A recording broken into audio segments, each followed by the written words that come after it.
means it does have an effect outdoors. Of course it does. Of course it does, yeah, exactly. And I think a lot of people are a bit curious that... And in some nations, they do still define the difference between indoor and outdoor for that reason. I think the Dutch. Okay. Well, we've got two events left, women's 200 and the men's 1500 on the track. And the conclusion of that pole vault, of course. And the conclusion of the men's discus. We'll have the final three of that coming up shortly. Lilia on the outside. Then we've got Beth Dobbin, the 27-year-old who's made the British team over 200 metres for the Olympics, second in the national championships. Talu, who looked superb, didn't she, the other night in Oslo. 10.91 at age 32, still going very strong, will be a contender in the 100 as well as the 200.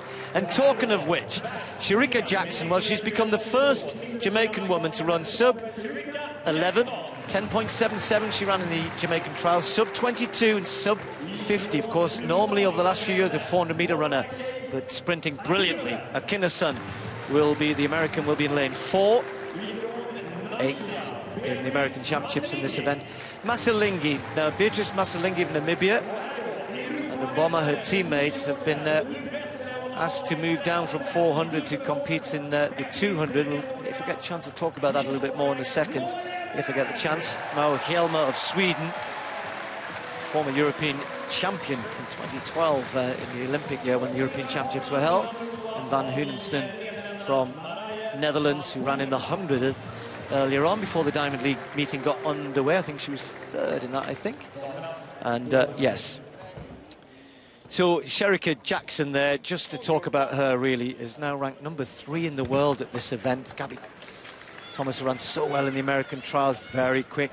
Of course, Asher Smith, the British athlete, won here superbly last year. The 200, an event in which Shericka Jackson, everyone would have thought the 400 at the Olympic Games, which she's moved back to the event that she started her career at, the 200, and is sprinting so well at the moment. She's in lane 5, Talu in lane 6.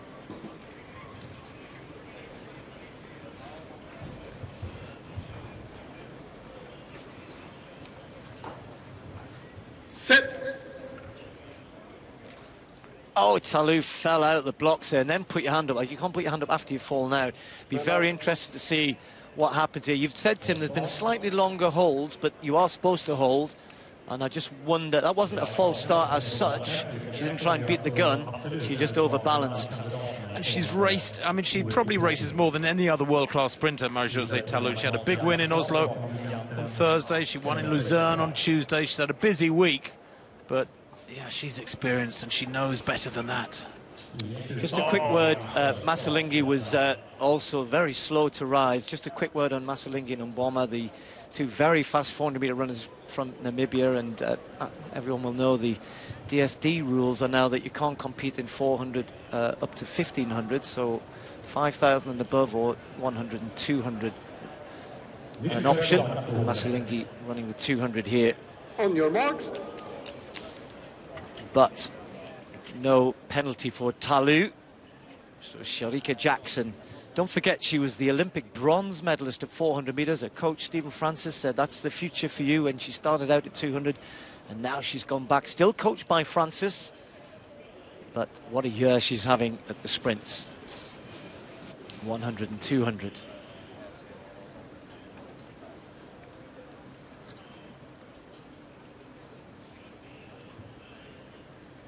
Set.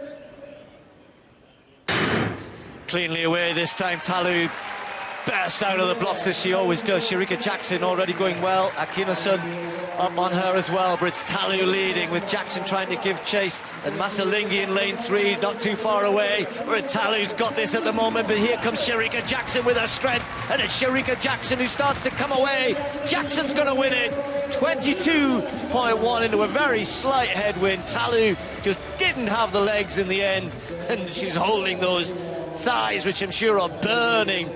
The last 25 metres, that strength of Jackson, and that's, Tim, why a lot of people are beginning to say that Jackson will be a real contender. I heard Atto Bolden saying he thinks she'll win a medal in the 200, maybe even in the 100, because when you've got the 400-metre strength, you're going to run rounds, you're going to run fast races, but of course she's going to double up, we think, in the 100 and 200, so she will have to run back-to-back races. And incidentally, Masalingi